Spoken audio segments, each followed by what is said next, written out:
All right, everybody, it's official. It's Jayson Tatum Day. It is the morning of March 6th. We are about to double dip today on a podcast schedule. It's that big of a deal. This is the morning before Jayson Tatum comes back. He comes back tonight against the Dallas Mavericks. So, little coffee and Celtics in the morning, little Green with Envy live post game after Jayson Tatum and Cooper Flag showdown at the TD Garden tonight. You know what? Let's just get right into it. It's Jayson Tatum Day. This is Green with Envy. Let's lock in.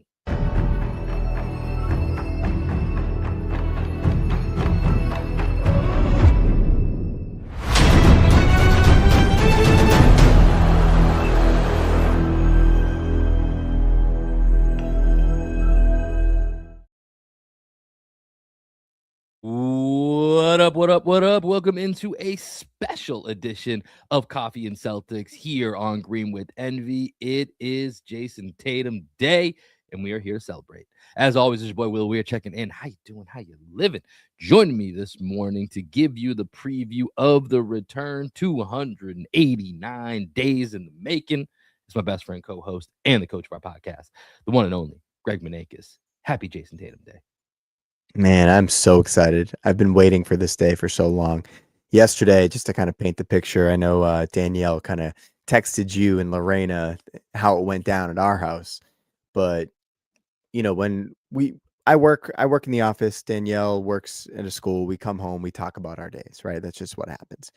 And typically Danielle has more to share. She likes sharing. So she's talking, she's telling me all this stuff about her day. I'm not listening because I just am waiting for my chance to speak so that I can tell her the great news. And I just go, after she talks for, I don't know, like 15 minutes, I'm like, guess what?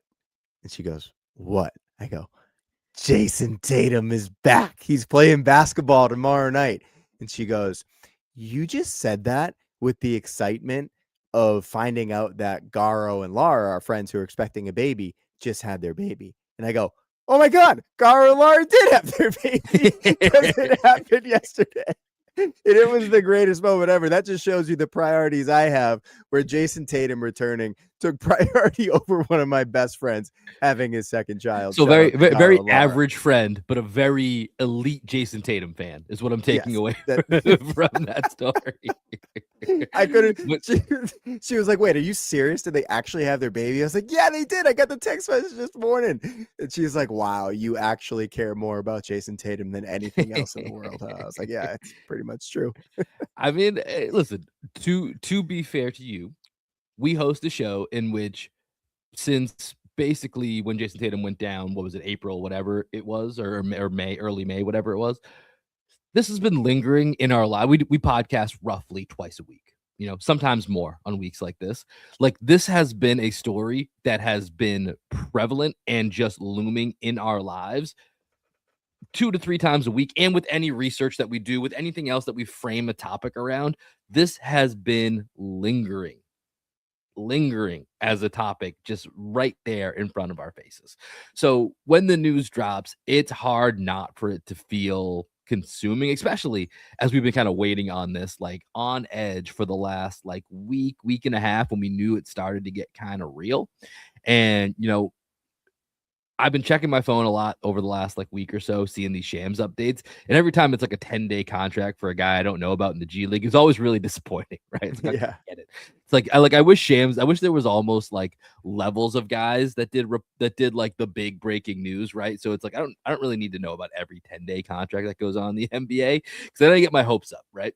So when that Shams notification hit, and I think actually the Celtics, injury report is what broke before Shams did. Mm-hmm. Which, again, massive testament to the way that the Celtics organization runs it. Not even Shams has a source inside there that's breaking that story early. That's a big shout out, just the culture of the Celtics.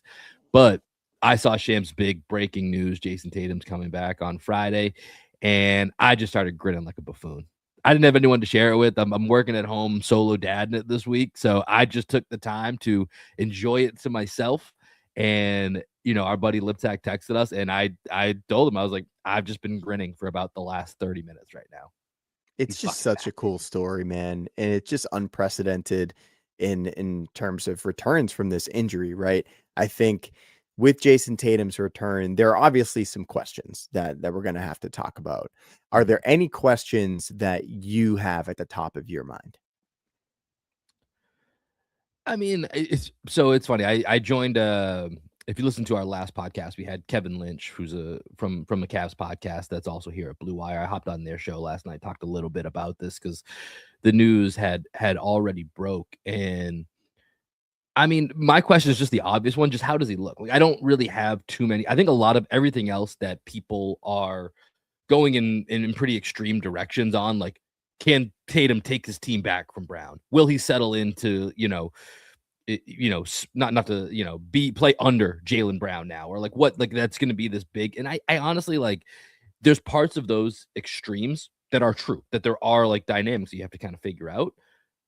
I just want to see how Tatum looks, and I think it's going to kind of figure itself out. So I don't know that I have any lingering questions until I see what version of Tatum is, because if I try to think of like some of these other guys coming back from injuries, and like one of the guys that comes back and seems to come back pretty strong when he does is like Kevin Durant, like just as an example of a guy who kind of comes back, and when you watch him within a game or two, or sometimes in that first game, you're like, that just looks like KD. You know what I Mm-hmm. mean? And so I think if Jayson Tatum comes back, it just looks like Jayson Tatum, which I'm not expecting. That kind of, I'm like, okay, this is different. Like there's less of a warm up. I'm expecting there to be a warm up.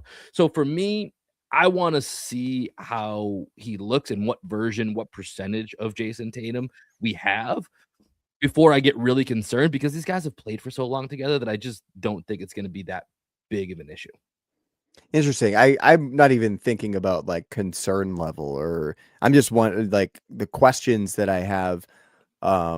Just like when they reintegrate Tatum, like what does that look like, and how Mhm. different is that from his historical um role within the team? And Right. I've been thinking a lot about the way Jason Tatum operates throughout a game. Jason Tatum historically is not someone who's a fast starter. He always kind of feels his way into a game.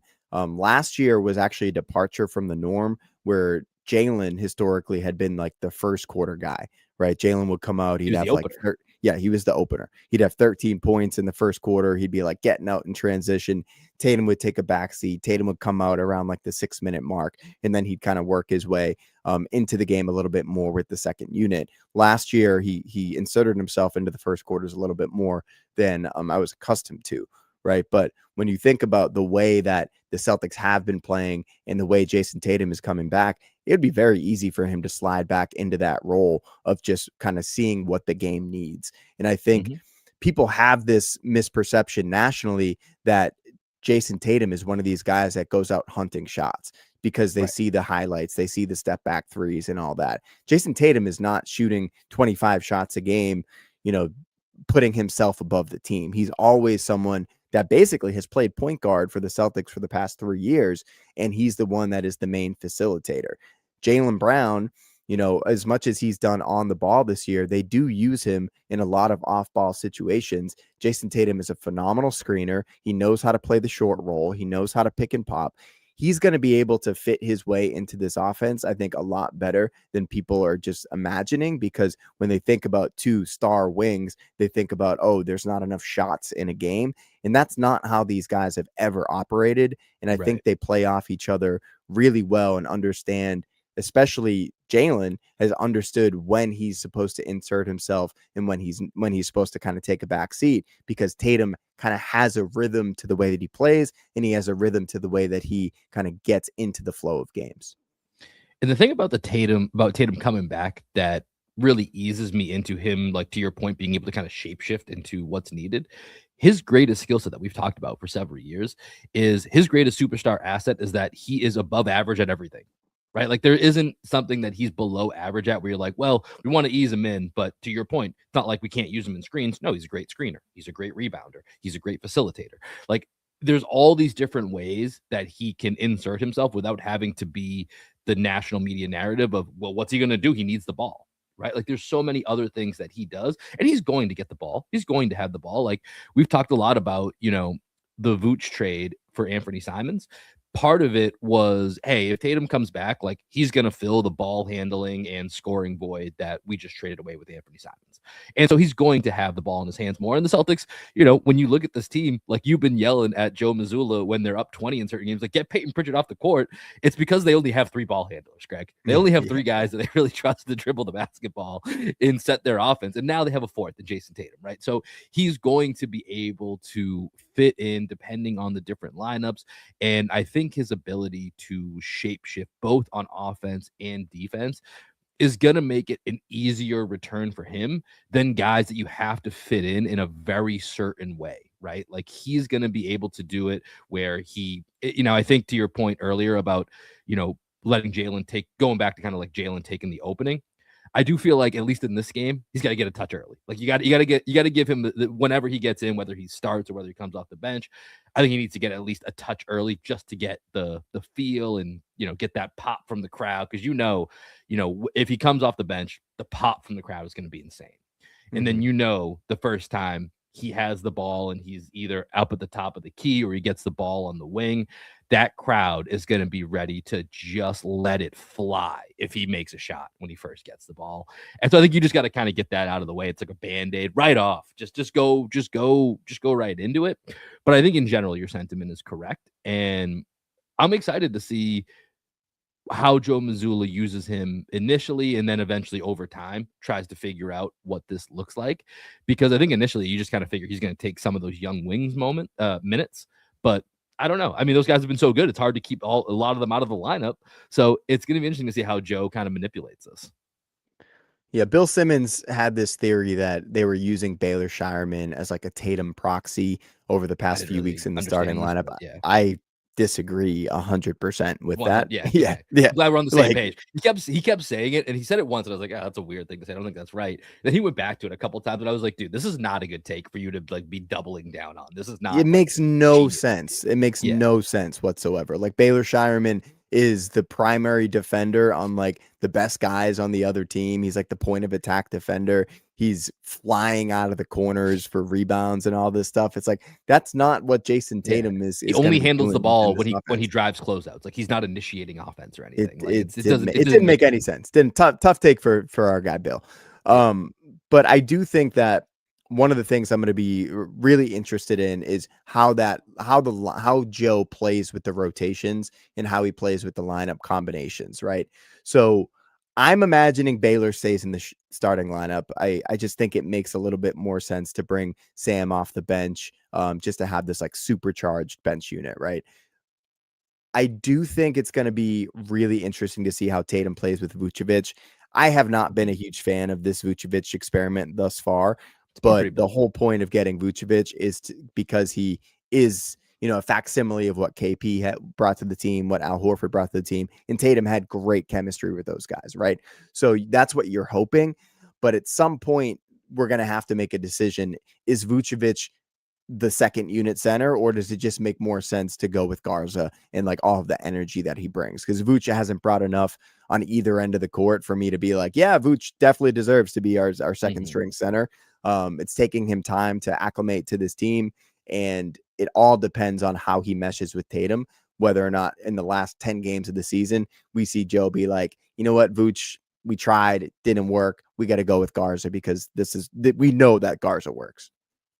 Yeah, it's interesting. You beat me to the question I was going to ask you is like, who are you most excited out of the new crop? We know how he plays with Jaylen. We know how he plays with Derek White, Peyton Pritchard. Like, and I think Vooch is probably the right answer because I think he's either going to unlock Vooch or to your point, it's going to be what's the difference between him and Garza? You know what I mean? Like that's kind of what we're going to find out. And ultimately, if it doesn't really unlock Vooch more than what we've seen, I think it just becomes Joe will just kind of have to, the way that he's pulled the right strings at different times with whether it's the wing rotation, the big rotation earlier in the year, like it's going to become that second unit is let's try Garza tonight. Garza doesn't have it. Let's try Vooch.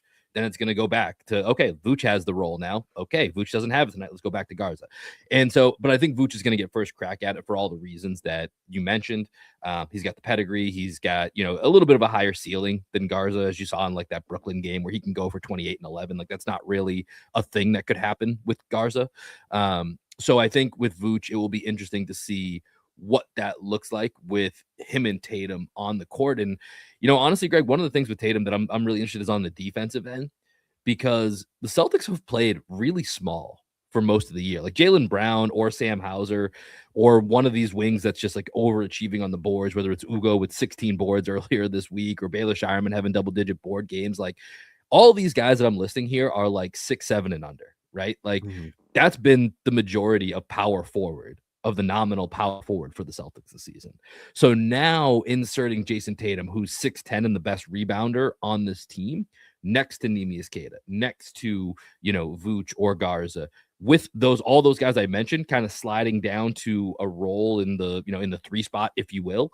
I'm very curious to see how that plays with Celtics defense. And I'm meaning this in a positive way. Like I don't see it the downside to it, but I think it's going to be interesting for a team that has played relatively undersized all season to get a 6'10" guy back that's your best rebounder. Like I'm even though this defense is already on the upswing, I feel like that can only be a massive positive for this team going back, regardless of all the other offensive stuff that I think a lot of people are going to focus on more so. Yeah, I could see the Celtics being the best rebounding team in the league with Tatum just because of how they gang rebound and how those guys off the wing have been crashing the boards all season long. Shireman, Ugo, to your point. And then Tatum, you bring in the best rebounder on the roster. Can we stop calling him 6'10"? Well, he's not 6'10". He's like 6'8.5". With the hair. Like that's one of those things where Scal always says 6'10", and I'm like, he's not 6'10", bro. He's not 6'10". Like NBA, maybe with shoes, he's 6'10", but he's not 6'10".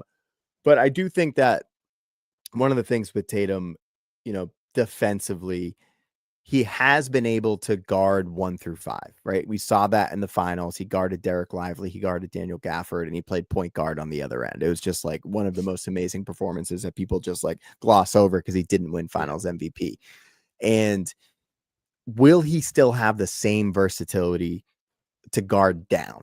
We know Tatum's going to be able to guard up, but will he be able to guard down? And if he can't guard down the way that he has in the past, will that even be an issue because of the guys that we have now at the point of attack, like Jordan Walsh, like Ugo Gonzalez, like Baylor Shireman, right? I think those 3 guys, their ability to guard at the point of attack is actually going to take a lot of pressure off of Tatum. So he only has to focus on guarding in the front court because that's the hole that this team has, is they have a 6'8.5" sized hole that they've had all season, and Jayson Tatum is coming back to fill that. Yeah, and like I'm looking just at the schedule right now, and it's funny because there's a lot of guards coming up where it's like, oh, maybe that could be a place where Tatum needs to go guard Donovan Mitchell, needs to go guard, SGA that we saw, and I can't imagine they do that right away off the bat here. But like long term, looking at some of these options, Devin Booker's coming up. There's different guys. Anthony Edwards a couple weeks away from now, and it'll be interesting to see because I think to your point, like Jayson Tatum easing into covering bigger guys is going to be an easier transition than chasing an SGA, than chasing, the Devin Booker or the Donovan Mitchell. Like that's going to be pretty taxing. And it's going to be something I think the Celtics, by the time we get to the playoffs, if everything is trending correctly with Tatum, they're probably going to want to see what that looks like if everything is going well. But I would imagine it wouldn't be in this first week, right? Like that feels a bit much. So it'll be interesting to see, how that transitions back. What are some of the other things that you're looking for with Tatum right now? Like I said, like we talked about, obviously, we just want to see how healthy he looks, how he's moving out there. Mm-hmm. But any indicators that you're looking for that will give you a read on that, or what are some of the things that you're going to be locked into tonight? It's a great question. I don't know that I'm going to be able to like turn off the emotional part of my brain and watch the game from like an objective view. I'm just going to be Fair. so like excited to see him. One thing I did want to bring up is that, we were talking about Vucevic, and my whole thing all year was I wanted to see Tatum play with Simons. I wasn't a fan of the trade. Simons is out. He's out for the rest of the year. He aggravated a wrist fracture. He's not even playing for the Bulls. So Apparently that's from when he was in Boston too, which we never heard about. right. So that's kind of a moot point that I've kind of been clamoring on. So like Vooch has found money in that sense. Yeah. So it's only additive. I think with Tatum, one of the more interesting things will be the first crunch time moment and who gets the ball. Who does Joe Mazzulla draw up a play for? Is there any push and pull with Jaylen Brown and Jayson Tatum there? I don't think there will be. I think they'll fall into place pretty quickly. The ball's going to be in Tatum's hands solely because of Jaylen Brown's struggles at the free throw line. That's the whole reason why I don't trust Jaylen in the last 5 minutes of a game, because he doesn't hit free throws in the clutch, right? And Jayson Tatum historically is a great fourth quarter free throw shooter. He has great stats in the clutch. Like if you look at some of his stats, we can talk about these a little bit more in the post game after tonight, or we can save him for another time. But he's historically one of the like all-time great fourth quarter shooters, and like last game tying buckets in fourth quarter and overtime, game tying or go ahead, like Jayson Tatum's at the top of that list. So Yeah. I think Tatum is going to continue to get those opportunities. What are your thoughts on that? I mean, I think that's definitely going to be the most scrutinized point that people are waiting for, to be able to jump in and make radical conclusions off whatever happens the first time we get into a clutch game and one of them has the ball and the other doesn't. And, Yeah. look at the body language and all that shit. I talked about this a little bit last night on the Cavs podcast that I was on. I'm not super worried, because yes, I think if you look at historically, like Tatum's numbers historically are really great, as you just pointed out.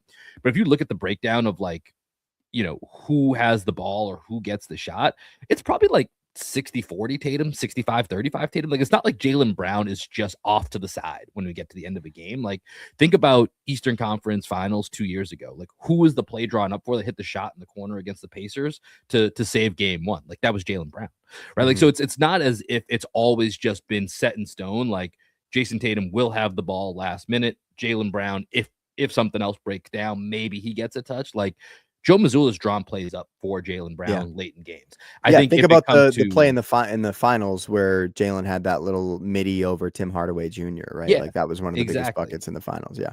Yeah, so that's why I don't think it's gonna be that big of a deal. I think it's gonna get overblown the first time it happens, because everyone's just gonna overanalyze. If Jaylen makes the shot, it's his team now. If he misses the shot, this should have gone to Tatum, or it's Tatum, didn't celebrate enough, or it's gonna be something ridiculous.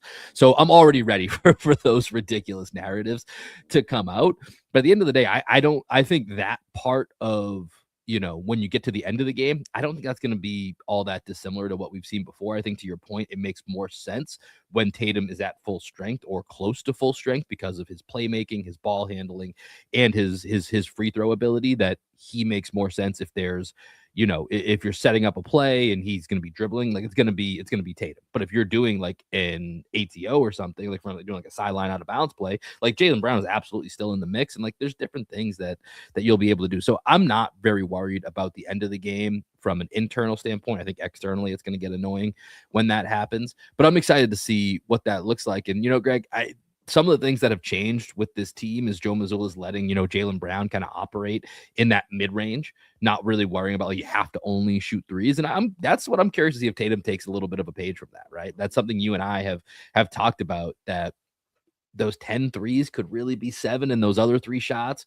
could be at the rim or in the mid-range somewhere. And I think that it would make Tatum more efficient. So I'm curious if he's watched this, and this is something we've speculated on all years. Like, has he watched Jaylen Brown this year and been like, okay, maybe I can actually take a little bit of that from what Jaylen's done and add that to my bag. And, I don't think we're going to look into that too much tonight. Tonight's just all about feel and vibes. But I think throughout the season and into the playoffs, like I think that will be something that will be interesting to keep an eye on. Yeah, there's a good article on Jaylen Brown, and just like his operation out of the mid range on Celtics blog, just talking about how like this timing of Jayson Tatum coming back couldn't come at a better time for Jaylen Brown, who looks tired. He just looks tired out Right. there on the court. And if you look at him, so through the first 34 games, this is coming directly from Celtics blog, Brown was averaging 30 points on 21.7 field goal attempts, 6.3 rebounds, 5 assists per game on 51% shooting from the field, 37% shooting from three. Since that 50-point game against the Clippers, he is 27.5 points per game on 23 field goal attempts, 44.1% shooting from the field, 31.9 from three-point range. And then elite mid-range shooting early in the season, he shot through December, he shot 50.6% on 7.7 attempts per game between the three-point line and the 10 feet from the rim. Over the next 2 months, he was at 39% on 6.7 shots and only 38% in January. Yeah, no, I mean, it's a great call out, and I think it's something that we've seen since the Simons trade, that there's just a little less juice as far as scoring the basketball. There's a little less ball handling is, even though Simons wasn't like a crazy playmaker, he had gravity, which opened up playmaking. And every once in a while, Simons would throw a pass where I was like, okay, you do have some playmaking skills. That Dude, I miss would kind Simons. of I really surprise miss you. him. I mean, he was fun. Don't get me wrong. He was fun. I still think with this Vooch trade, it made more sense roster balance wise if this is the case, which it is now with Tatum coming back. But again, I think the point of of Jaylen needing like a little bit of relief, Tatum coming back at this time is such a great call out that it's going to help in all of these other areas, right? It's going to open up more space on the floor. It's going to be someone else that can take some ball handling. As Peyton Pritchard's had some ups and downs over the last couple, like I think even more than Jaylen, it might be, we've seen Derek White struggle shooting all year. Peyton Pritchard might be hitting a little bit of a wall with some of, I don't know what happened to some of his confidence over the last few games, but I think inserting Tatum and putting people back to their regular roles, but with more confidence and more experience from what they've had, like, again, this all feels like it can really only be positive. Like, I don't see many downsides right now shockingly for a first team all NBA guy coming back, but I just don't see the chemistry or whatever questions that people are bringing up. Like, Jayson Tatum is just the type of guy that, from what we've seen mentally, his ego, the way that he plays, that I think it's going to be a more seamless transition. Not to say there won't be, hey, we got to figure this out, this is a little bit different. There will be those moments, but I think it's going to be a smoother transition than a lot of people think. I found that stat about Tatum in the fourth quarter. So this is from Real GM. He shoots 51.7% on game tying or go ahead field goals in the last 24 seconds of the fourth quarter or overtime. That ranks first out of 155 players who have attempted at least 25 such shots since 1996. That's pretty crazy. And I feel like people don't consider him clutch, which is insane. Just insane. It's crazy. Well, crazy. The day is here, Greg. 289 days in the making. Jayson Tatum makes his return as Cooper Flagg. I think seemed like he's going to play. So I think Cooper Flagg will be there tonight as well. So we got a fun game tonight, man. I'm really excited for everything that we have tonight. And for those listening here, joining us for a little coffee and Celtics, we are going to be back here post game. We'll have a Green with NB post game live. It's that type of event, that type of day where we're going to double dip. So we'll sign off for now. Hopefully you guys get a chance to check this out leading up to the game. And then right afterwards, come lock in with us, YouTube, Twitter. Come join us, man. It's going to be a celebration. We're going to talk about every single angle that we see in this game, big, small, and everything in between. Greg, it's going to be a fun day. I'm looking forward to the night. Same, brother. All right. We'll see you guys later tonight. Enjoy your day. Peace.